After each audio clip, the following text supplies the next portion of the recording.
Okay, let's do this. Welcome to the 34th episode of the TheNainaRedhuExperience. Today, I want to talk about photographers and social media. How, if you are a photographer and if you aren't already using social media, why aren't you? Then, how you can actually put it to use and how you can get started. If you if you're watching this on video, you might see that I've always had a cupboard behind me, but for the first time I've actually opened the cupboard to show off my books.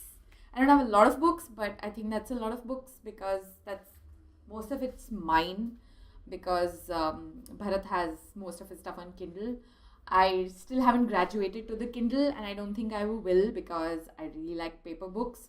But I also love audiobooks. So I do have a bunch of stuff that I listen to on Audible. And if you are trying to experiment with that, then check out audible.com. I'm not like shilling it, but that's probably the best service available for audiobooks. So check them out. Listen to a sample of a book before you buy the book. And if you have a subscription with them, depending on which one you're on, you can actually return the book for up to 365 days. So if you buy a book and you realize that you don't like the voice of the person who's reading it, you don't like the tempo, or you just don't like the book, you can actually return it. And I have so far only ever returned 2 books within listening to the first chapter. Even though I had listened to the sample, I had thought maybe they would be different, but they were not. So, but otherwise, I still buy paperbacks. And I do have some photography books in there also. And you guys let me know. I mean, do you think I should do some book reviews? I mean, they won't really be reviews, but maybe I can come and tell you what are some of the photography books that I've read that I really like.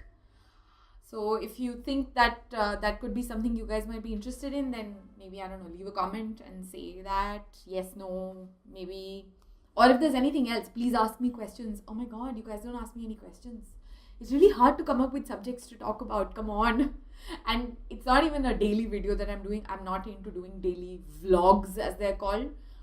But I do want to keep this up on a weekly basis and, do a regular podcast.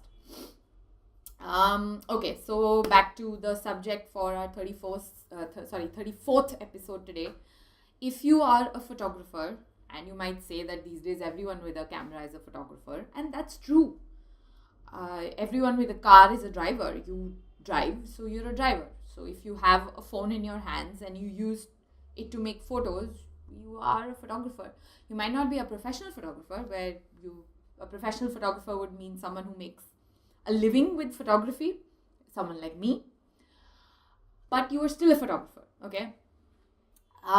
If you are a photographer who has just started and you're wondering whether being on social media makes any sense, whether you should have a blog. First of all, I'm sure you've thought of having a website. Yeah, even many senior photographers, even if they're not really present on social media, they do have a basic website which gives an introduction about who they are, if they've done any exhibitions, what is their profile, the kind of work that they do, etc. Yeah, so you already have a website. I hope you do. If you don't, please get on it immediately. If you have a website, putting up a blog is a no-brainer. A lot of people think that a blog is this thing that you have no time for and you won't be able to manage it, etc. I'm not going to lie to you, it's hard. But I am also a professional blogger. If you're not a professional blogger, you don't have to do it the way I do. I get into experiments where I try and blog daily for 2 months. I've been able to do that successfully. It's going to be month number 3 in February where I've blogged every day. But there are ways and strategies of making that work which you can think of doing once you've been blogging for maybe 3 years, 2 years, and see how that goes. But it is a no-brainer. All the work that I have gotten is because someone has come to my website, seen the work that I have done, liked something and wanted something similar for their brand or for themselves. And then they have emailed me and said that, hey, I saw this thing on your website, on your portfolio, on your blog, and you really liked it. And we would want to talk to you about doing something similar for us. Which is why one of the reasons whenever I do a photography gig, my terms and conditions include that work will be showcased on my website. I will be using that work in my marketing and promotional materials, because that's how you got to my blog or my website. That's how you gave me work. So I'm going to use the work that you have given me to get further work, right? That's how it works. It's no longer restricted to working. See, photographers are used to be traditionally, you would go to a photo studio and say, hey, I want this family function photographed. Or you would ask your family and friends and co-workers and say that, oh, we want this brand thing to be photographed, we want these products to be photographed, who do you know who's available here? So it was very location specific, that okay, if I'm based in Gurgaon, you'll come to me because I'm you're a business in Gurgaon. It doesn't work like that anymore. I have shot for agencies based out of London who have gotten in touch with me, for example, and said that we want you to go and do the a profile shoot for X person. So they hired me online. They've never met me. The photo editor hasn't even ever spoken with me. I mean, I follow them on Twitter. They followed me on Twitter for a while. Thanks, Maggie. Maggie Solade. Yay. It's been a while though. Give me some more work. But I've never met her. And she hired me, and she on the basis of the work that she'd seen online. And I went and shot it for her, and I got paid. And it's a piece in my portfolio that I'm quite happy with, actually. So it's if I didn't have that website, if I didn't have that portfolio, if I didn't have that blog, if I wasn't present on Twitter and sharing my work on Twitter, Maggie would have never known about me or my work, right? So it's not, don't feel that, oh my god, self-promotion, I suck at it, I'm no good at it. It's not, I mean, you owe it to your work, is the way how I would think you should look at it. It's not about saying, oh my god, buy my work, hire me all the time. It's about talking about what work you're doing. You might be working on a personal project. It might not even be a client project. It doesn't have to be a client project. You're a photographer, you shoot and you share.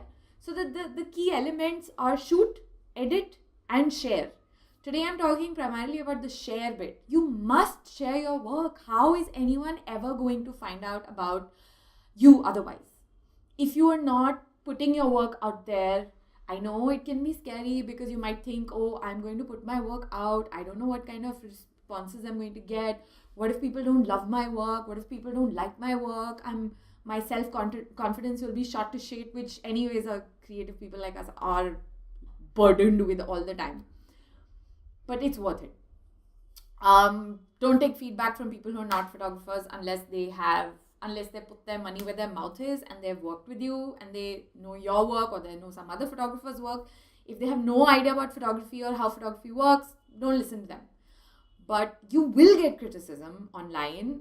Most of it will be useless. Some of it might be constructive and helpful. And don't tell me you've never sat online and actually looked at 50 other photographers' work and gone, damn, I wish I could do work like that. I do that all the time. Not anymore, because I just don't have the time to sit and do that. Earlier I used to, it was like I was greedy to see what was going on in the world, what kind of work were other photographers doing, how was the landscape shifting, etc. I still am interested in that, but there are some specific websites I follow for it. I don't necessarily follow other photographers' work. But you do that, and you could also be another photographer that someone might one day come to your website and be like, oh damn, I wish I had done that. I'm sure you have work like that. I know you probably think you don't, but you probably do. So I would highly recommend that first of all, you should have a portfolio website. Generally, a portfolio website should not have more than 20 to 30 photos of your work. So curation is very important. I know I'm terrible at doing it. I still don't have a proper portfolio website, but I do have a client's photography section on my blog. So if someone asks me specifically that can we see only the client photography work that you've done, because in my case it can get really confusing. I've got blogging clients, I've got photography clients, I've got personal projects, I've got travel, this, that and the other. Everything's mixed up, and a blog is generally chronological. So client work can kind of get lost in that. So there is a separate section for it. But you should have a portfolio section. Then you should have a blog where you share regular stuff. It might not be a work of art, but it could be experimental. It could be something that you're trying for the first time. Phone photos, Instagram. You could, even if you think that, okay, that's too much of an investment, you could just And you have an Instagram account. I'm sure most people do have an Instagram account. So if you have an Instagram account, what you can do is you post something on Instagram, right? Take the same image and just post it on your blog. You don't even need to write anything. Just give it a headline and just post that one image on your blog. This ensures that your portfolio stays in one place.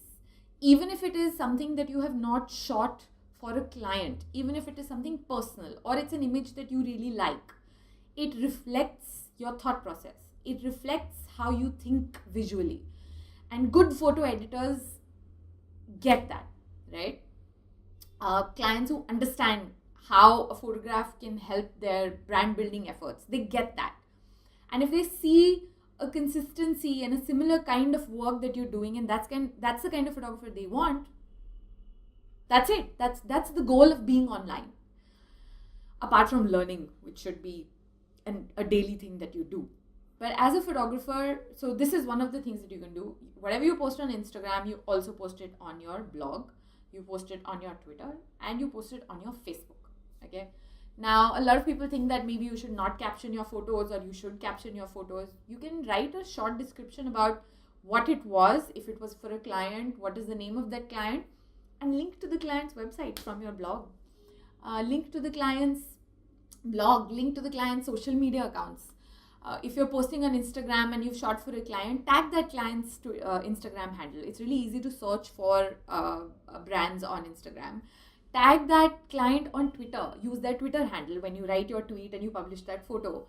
Do similar things on Facebook. Go and like their page on Facebook. You can unfollow the page if you don't want to see their updates.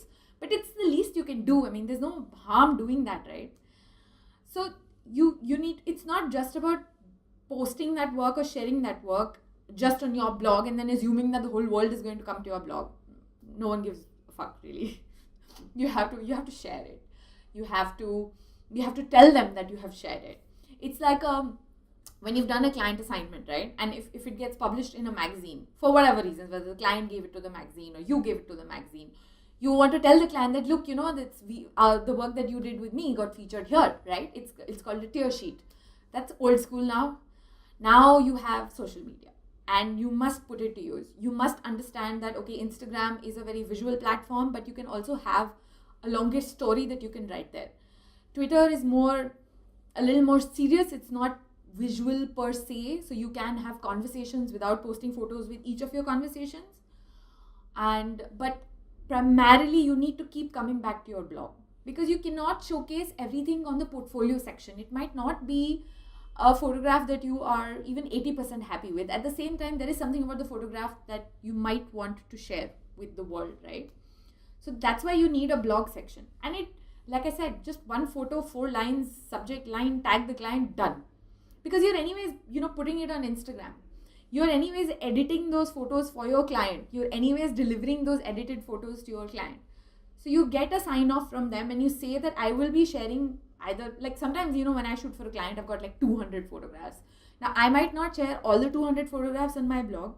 I might decide to do a daily series and, I did something with Swarovski recently. I didn't do a daily series, but I could have done that, Swarovski Confluence. Every day I post one photo of one piece of jewelry. If I had 200 photos, that's like a blog post every day for 200 days. So it's a no-brainer. You have to put your work online. You owe it to your work. There are so many photographers who are so much more talented than I am or I ever will be. They don't have websites. They don't have blogs. They don't share their work online, which is a tragedy. It's not really a tragedy for the photographer per se, screw the photographer, but it's the things that they shoot. They have such amazing storylines, features that they have shot, underrepresented people they have presented to the world from a point of view that has never been seen before. And the number of people who know about that story or feature is like a fraction of the number of people who could know about it if they just share it on their blog. Don't make it look like, oh my god, I'll have to design a website, I'll have to get a developer, I'll have to do all these 50,000 things. It is so easy these days. You buy a domain for like $12 to $16 per year. You get hosting space for about $100 per year, like at max. you're looking at spending about 5,000-6,000 bucks, Indian rupees, on a yearly basis. There are so many WordPress themes available for free. It is just mindless to not do this. I try and convince so many of my friends and other photographers that I know, videographer friends that I know, Jatin, and I'm talking about you. Blog it. Blog your video. Don't just put it on YouTube. Put it on your blog. Talk about why you did it. Talk about the client brief that was there. It shows your thought process behind it. It shows the client that you are thinking about it as a business person, not just as someone who's a visual artist and who doesn't really understand business. You understand business, try to understand it, and you try to present your point of view. You might fuck up a few times initially, but you'll get it eventually. But if you're never going to do that if you don't put yourself out. You need to put yourself out there. You need to put yourself out there to be judged, to have people come to you and tell you that, I don't think your work's all that good. Or people to constantly come and like, and you think you might get addicted to that dopamine drip of like, oh my god, I got 100 likes. To some extent, when you start, yes, because it's going to be something new that you've never seen before and you're going to be fascinated, etc. But at some point, you will understand that this is for your work. You owe this to your work. You can't let it live under a rock. People need to see what you do, because for me, being a photographer, it kind of defines who I am, the kind of work that I do, the colors and the contrast. I like that, and it defines me. This is who I am. I'm passionate, I'm loud, I talk too much, and I would like my work to be like that. And I want people to see that, okay, maybe she's like that. So when you see my photos and then finally if you meet me, you're like, oh yeah, that kind of fits. It's not intentional, it's just who I am. Of course, I have a little bit of coffee in my system. Shh. And I think I'm again doing this. This is the second podcast I'm doing while standing up. So that's pretty cool. I think it's a little more energetic. Otherwise, I tend to sit down and it's like, oh yeah, I mean, it's good. And I'm a little more quiet. There are longer silences. But standing up is very good. So as a photographer, you should definitely be on Instagram. You can look at Twitter at some point. I think you should still have a profile with a link to your website from there. And you can talk about the things that otherwise also you're passionate about. Some people want to talk about politics. You can talk about your photographs. You can talk about work that you did 5 years ago and you can post a link to that. So there are lots of strategies of looking at it. When you post a photo on Instagram, you can post the same thing on the blog, and then you can dig up other work that is similar to what you've done now, and then you can create a series and weekly you can post that, right? For example, if you are shooting something for a client which is travel related right now, yeah? So you're traveling somewhere for the client, you're covering a coffee plantation, for example, you're photographing a coffee plantation. So again, when you're shooting that, you're going to deliver X number of images to the client. So from those X number of images, you can decide to pick out half or 1/4 of them for your Instagram, where you post one image from the coffee plantation assignment every week. Or if you have a lot, you can post one from the coffee plantation every day. Yeah. And every day at 9 o'clock in the morning is when you post that image. So your audience also kind of expects this is going to come on Naina's Instagram page at 9 in the morning or thereabouts. It doesn't have to be exactly. But on the blog, it's quite helpful. On the blog, if you post it, for example, I do this podcast, yeah. So this podcast releases every Wednesday, 9 a.m. Indian Standard Time. So people who are listening to this on a weekly basis expect it to be there at that time. And this came to me quite late. I have been blogging for 12 years now. Only recently, in the last maybe 5-6 months, have I realized that it is important to have a kind of a timetable so that your audience expects something at a certain time. Over a period of time, just how you discover your photography style, I still don't know what my style really is, except that it's bright, it's colorful, there's contrast, kind of loud images.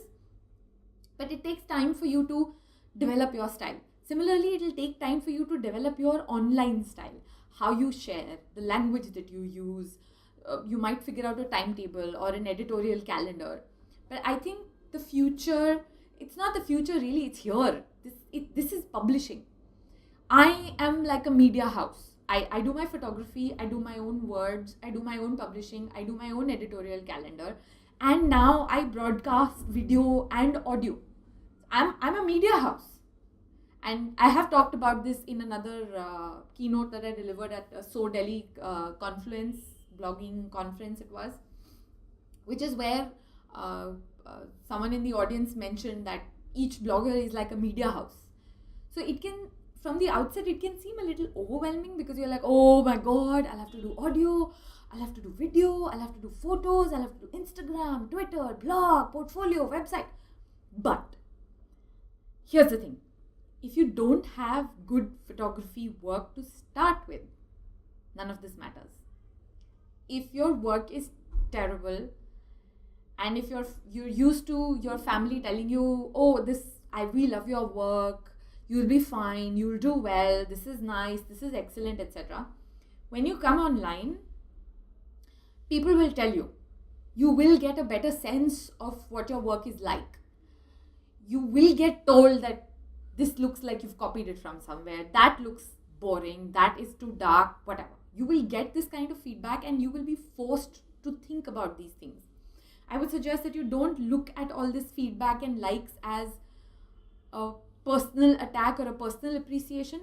Look at it as an opportunity to understand how people think about photos and try to tie that in with the work that you deliver to clients, because that increases the value of the work you're delivering to clients. If there is a way for you to convey this to a prospective client who might have come to your blog or your website to look at your work, you can do that via your blog. You can't do it through a portfolio website. A portfolio website is I think it's this era's cold calling, because you can't just have a website and be done with it. How are you communicating? Where is the engagement? It can't just be when you're going to a photo shoot and suddenly, the client's team is expected to know you. My biggest advantage is that because I put so much of my stuff online, I talk a lot online, I engage with people who comment on my work. When I actually go and meet them, they kind of know me. So there is this kind of comfort level that comes in within 5 minutes of talking to them, because they know I'm good at my work and they also know that I'm okay to kind of get along with. So they have a little more trust and a little more confidence in me and my work. They have this profile of me that they've seen online, which obviously perceptions vary. It's not always accurate, because when a lot of people who met me in real life had said, oh, we didn't think you were like this cool and chilled out. We thought you were like this really cold person and like, oh, very snobbish and all that. So that's different. But in terms of work, the client knows that, okay, this person has done this for this client. Your client list adds to your show-off quotient. It increases your value in the market, because if you worked with an international conglomerate and they wanted to hire you in India and you were the only photographer that they worked in India, there are a lot of clients who will be like, okay, wow, so such a big brand trusts this one photographer, so maybe we should give this association a shot. It works like that. You can't depend on word of mouth anymore, because people don't really have time. People don't remember names. People don't remember who did what, when, with who, which client, etc. It's important to have something online for someone else to fall back on when they need to refer something to someone. If someone asks me, so for example, some time ago I stopped photographing weddings and now I started photographing weddings again. And during that time, whenever someone got in touch with me and said that, oh, we know you don't shoot weddings anymore, who would you recommend? So I would recommend this guy I know who does good photography. And I would ask them what budget range that you're looking at. And usually it was that budget range. Now I can't just say, oh, this is the guy's name, call him up. That's lazy. But he has a website and he has, he's not a regularly updated blog, but he has a blog and he also posts on Instagram and on Twitter once in a while. So what I would do is I would say, okay, this is the guy's name, this is his number. First check out his website. If you like his work, please call him. And I think 9 out of 10 times they did end up hiring that guy, because look, it's not you're just calling up someone, you don't know what kind of work that they do. If you have it online, that's instant. It's not that, oh, Naina recommended, so we must talk to this person. No, please look at the work first. So that is it. You see what I mean when I say that it's a no-brainer. If you don't have work online, and especially recent work, you can't put 10-year-old work and expect potential clients to hire you on the basis of that, in 2017. You need to have recent work. And it doesn't have to be client work. It could be personal work. It could be a project that you decided to shoot on your own. It could be, you traveled somewhere and you took a particular photo which you thought was fantastic and you shared that online. Because it's not, you can't, there's a lot of things that you want to do, and it's not always possible to execute it for a client, because clients invariably still have a very traditional requirement of photography. But if you have personal work that you can showcase to them as an example, it gives them ideas, and you can then kind of slightly push your agenda and say that, okay, no, I want to try this out, this new thing that no other brand in India has ever done before, and let's give this a shot. So if you already have something to show to them, best way to do it is to have it online. You can't possibly, print 10,000 copies of your portfolio and send it out to clients. I mean, I've tried it in India. First of all, Indian quality in terms of paper and going to a printer and all that headache, not my cup of tea. So I ended up printing it with this American firm called Blurb, B-L-U-R-B. Blurb.com is where I get my photo books printed. And I got a series of 30 books printed for my first volume. I'm left with 2 copies. I've given it out to a lot of people. 28 people who I thought might be potential clients. None of those people have hired me, except one who I was already working with anyway. So it's not that and those books were really expensive, okay? Like I spent about 7,000-8,000 rupees per book, I think. I don't remember. Maybe it was 5,000. And, it's an investment. Because you don't want to print it on cheap quality paper or have cheap quality production then. If you're trying to tell a client that you understand branding and you understand quality, then you need to show it first. So the best way and low cost way to do it is to do it online. Have a blog which you update regularly with, today I went for a walk. So I used to do this hashtag called #while-walking. So I walked and I would take photos of flowers on the road, a tree, a leaf or something like that. It shows or it conveys your visual thought process. Even if it's you might think it's just a walking photo and it's no big deal. But it does give an insight into what kind of person you are, what kind of photography you prefer to do and things like that. And if you're not doing that, no one knows about your work, and you can't really, if you feel that you're not being discovered or you feel that your work is not getting the kind of traction it should get, guess what? It's because no one knows you exist. Even being online is not necessarily going to get you work like on a daily basis. You have to be consistent and you have to be in it for the long run. But photography as a visual medium, you cannot, sustain just on print anymore. You need to invest in a blog, on social media, and you need to do it regularly because you are shooting regularly. So you anyways have all that thing they call content. Yeah. Okay, I think that's it for today. Thank you for listening to the 34th episode of the TheNainaRedhuExperience. And ask me questions, comments, or if you're on the podcast, email me n@naina.co. And thank you for listening. Cheers. Bye.